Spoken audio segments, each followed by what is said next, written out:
You should reverse engineer your goals and then try to take them step by step, right? There's a lot of people with big dreams, big aspirations. And when you write down a big goal and a big aspiration, sometimes it can seem too far away.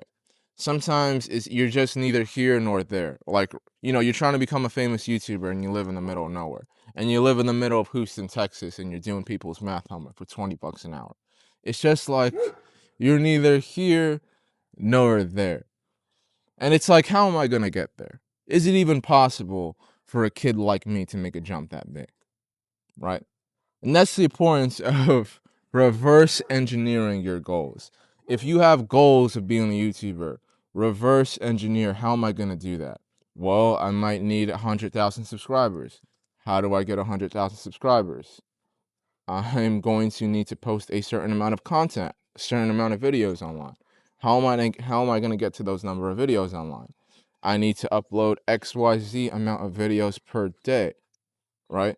How do I upload decent videos per day? Maybe I want to buy decent equipment and then get started and then work my way up. And then suddenly that big goal that seemed too far away from you, too good to be true, suddenly it becomes possible. Suddenly you created a path in your mind in order for you to achieve that goal. And sometimes that's how you got to go. You got to take it step by step. Sometimes it just works better that way. Sometimes it's not just a lottery thing where you kind of buy a ticket to something or you're waiting for a video to go viral. Sometimes it just doesn't happen.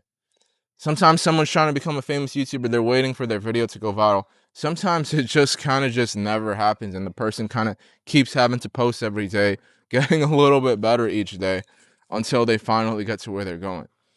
You gotta, you don't have to rely on pure chance, on that lucky moment. Some people never get their big lucky moment.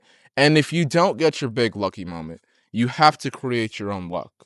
You have to look at that goal, reverse engineer the process, and say, where do I go from here? Step by step. What is the next step for me to take at this goal? Because sometimes life isn't handed to you on a silver platter, and you really need to make your own luck.